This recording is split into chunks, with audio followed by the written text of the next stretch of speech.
प्रधानमंत्री नरेंद्र मोदी भोपाल दौरे पर हैं और तीनों सेनाओं के कंबाइंड कमांडर्स कॉन्फ्रेंस में प्रधानमंत्री मौजूद हैं और दोपहर करीब 3:05 तक ये बैठक चलेगी और इसके बाद वे रानी कमलापति रेलवे स्टेशन पर जाएंगे और देश के 11वीं वंदे भारत ट्रेन को हरी झंडी दिखाकर रवाना करेंगे।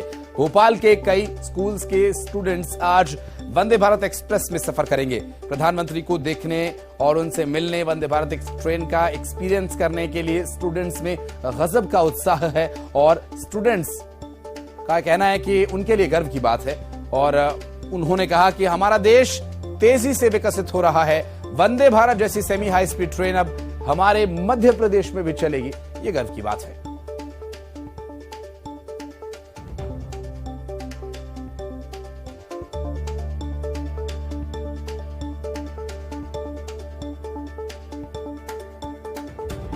तो 5 तस्वीरें इस आज के महत्वपूर्ण प्रधानमंत्री के दौरे से जुड़ी हम आपको दिखा रहे हैं।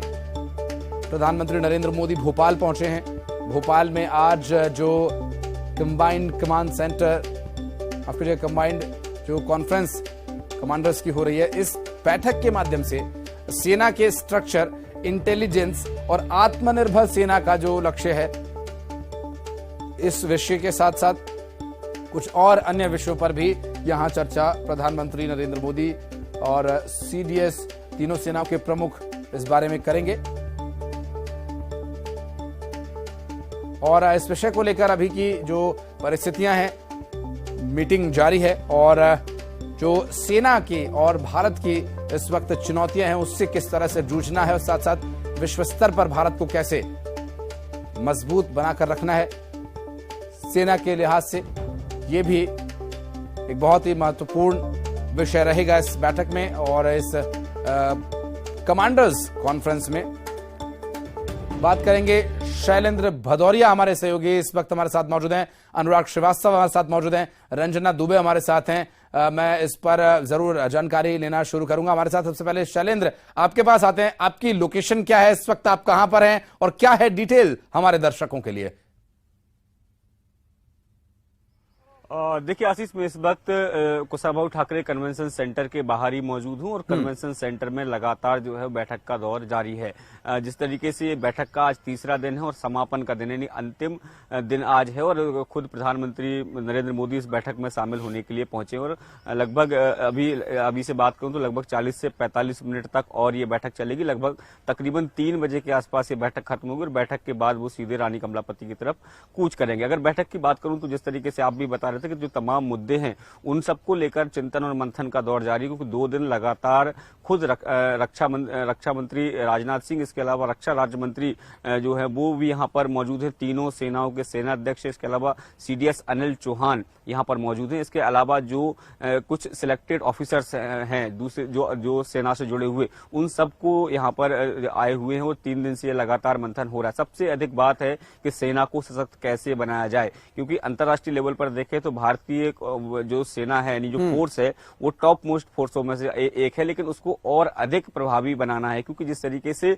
समय बदल रहा है और ऐसे में न केवल साहस और शौर्य की आवश्यकता बल्कि अब इंटेलिजेंस बहुत ज्यादा आवश्यक हो गया, क्योंकि इंटरनल जब आप सिक्योरिटी के लिए जाते हैं तो आपके पास इंटेलिजेंस आपका स्वाभाविक है शैलेंद्र। अब हथियारों से लड़ाई न लड़ करके नीतियों से लड़ाई लड़ने की आवश्यकता है और उसमें अपनी सेना को कैसे सशक्त करना, और हथियारों के लिहाज से तो हम सशक्त रहे ही, ये प्रयास भी इस बैठक के माध्यम से किया जा रहा है। बहरहाल चूंकि डिटेल में बहुत ज्यादा बात करना संभव नहीं है, ये कॉन्फिडेंशियल बैठक है, हालांकि एक मोटा मोटी विषय जरूर यहां पर सेना के द्वारा और मीडिया को बताने के लिए ये जानकारी दी गई थी। बहरहाल इस विषय को लेकर हमारे साथ रंजना दुबे मौजूद हैं, उनसे बात करेंगे। रंजना, आपकी लोकेशन क्या है इस वक्त, आप कहां पर हैं और प्रधानमंत्री के आगे के शेड्यूल में क्या कुछ है डिटेल्स अपने पास?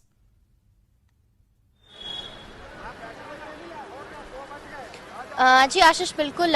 जब पीएम नरेंद्र मोदी बैठक से निकलेंगे उसके बाद वंदे भारत एक्सप्रेस को हरी झंडी दिखाने के लिए रवाना होंगे और जो उनका रूट है वो तय किया गया है, जिसमें शौर्य स्मारक से होते हुए ये 6 नंबर स्टॉप है जहां पर इस वक्त हम खड़े हुए हैं, नूतन कॉलेज से होते हुए बीजेपी दफ्तर और फिर उसके बाद जो रानी कमलापति रेलवे स्टेशन है वहां पर पीएम नरेंद्र मोदी का काफिला पहुंचेगा और इसके बाद वंदे भारत जो कि देश की सबसे जो हाई स्पीड ट्रेन है उसको हरी झंडी दिखाएंगे और मध्य प्रदेश को हरी झंडी दिखाने के साथ ही उसकी सौगात मिलने वाली है। लेकिन जो रास्ता, जो रूट तय किया गया उसकी तस्वीरें हम आपको दिखाते हैं आशीष की। ये जो वंदे भारत एक्सप्रेस है इसके जो पोस्टर्स हैं आपको यहाँ पर नजर आ रहे हैं और इसी के साथ ही जो पूरा रास्ता है वहां पर हर जगह पर प्रधानमंत्री नरेंद्र मोदी के जो पोस्टर्स हैं वो आपको नजर आ रहे हैं। हर जगह पर पीएम नरेंद्र मोदी के जो पोस्टर्स हैं वो यहाँ पर नजर आ रहे हैं और जगह जगह पर जो बैरिकेटिंग है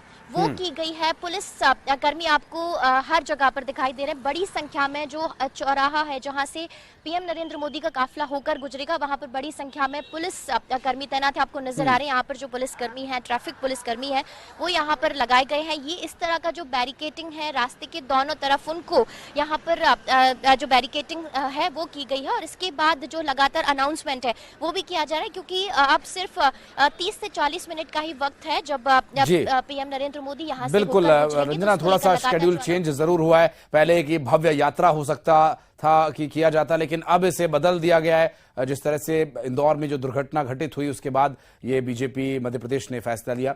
बहरहाल अनुराग श्रीवास्तव हमारे सहयोगी हमारे साथ मौजूद हैं। अनुराग, आपकी लोकेशन क्या है और क्या है प्रधानमंत्री के शेड्यूल के बारे में जानकारी अपने पास? देखिए, अब से कुछ ही देर बाद प्रधानमंत्री नरेंद्र मोदी रानी कमलापति स्टेशन पहुंचेंगे। मेरे ठीक पीछे आप स्टेशन देख सकते हैं जहां पर प्रधानमंत्री नरेंद्र मोदी के पहुंचने से पहले की तैयारियां की जा रही है। यानी कि जब प्रधानमंत्री मोदी जो है कुशाभाऊ ठाकरे कन्वेंशन हॉल से रवाना होंगे उससे आधा घंटा पहले यहाँ पर रूट को पूरी तरीके से बंद कर दिया जाएगा। आप देख सकते हैं कि बैरिकेड यहाँ पर लगाए गए हैं, उन बैरिकेड को बंद कर दिया जाएगा। यानी कि आम लोगों की आवाजाही पूरी तरीके से बंद हो जाएगी। पुलिस व्यवस्था पूरी तरीके से चौकस है क्योंकि पीएम मोदी सड़क मार्ग के जरिए कुशाभाऊ ठाकरे कन्वेंशन हॉल से रानी कमलापति स्टेशन तक पहुंचेंगे। 5 से 6 किलोमीटर का ये पूरा का पूरा रास्ता होगा और फिर यहाँ से बरकतुल्लाह विश्वविद्यालय पर बने हेलीपैड के जरिए वापस स्टेट हैंगर और वहां से फिर दिल्ली के लिए रवाना होंगे। लेकिन यहाँ पर देखिए कि जिस तरीके से प्रधानमंत्री की सुरक्षा को लेकर पुलिस बल है वो पूरी तरीके से तैनात है। जो बैरिकेड हैं वो इस तरीके से लगाए गए हैं कि जब पीएम मोदी का काफिला यहाँ से होकर गुजरेगा तो इस पूरे रास्ते को पूरी तरीके से बंद कर दिया जाएगा। यानी कि कोई चिड़िया भी यहाँ से पर नहीं मार सकेगी। इसको लेकर सुरक्षा के इंतजाम किए गए। 5000 से ज्यादा पुलिस के जवान इस समय सुरक्षा व्यवस्था संभाले पीएम मोदी की। स्टेट हैंगर से लेकर जब लाल परेड ग्राउंड तक पीएम मोदी पहुंचे थे तब भी सुरक्षा का घेरा था। 2 हेलीकॉप्टर उनके साथ थे। इसके अलावा यहाँ जो रानी कमलापति स्टेशन के बाहर भी सुरक्षा व्यवस्था को कड़ा किया गया है। बड़े बड़े कटआउट यहाँ पर लगाए गए। बहुत शुक्रिया आपका इस पूरे मामले पर जानकारी देने के लिए। शैलेंद्र, रंजना, बहुत बहुत धन्यवाद आपका। नजर बनाए रखें, आगे अपडेट लेंगे आपसे और इस पूरे विषय को लेकर लगातार अपडेट्स अपने दर्शकों तक हम पहुंचाते रहेंगे। प्रधानमंत्री नरेंद्र मोदी का ये दौरा भोपाल का बेहद महत्वपूर्ण है और इस दौरे को लेकर जो डिटेल्स हैं वो लगातार हम आप तक पहुंचाते रहेंगे। रानी कमलापति रेलवे स्टेशन तक अब ये काफिला पहुंचेगा और थोड़ी देर में लिए चलेंगे आपको। एक छोटे से ब्रेक के लिए फिलहाल रुक रहे हैं।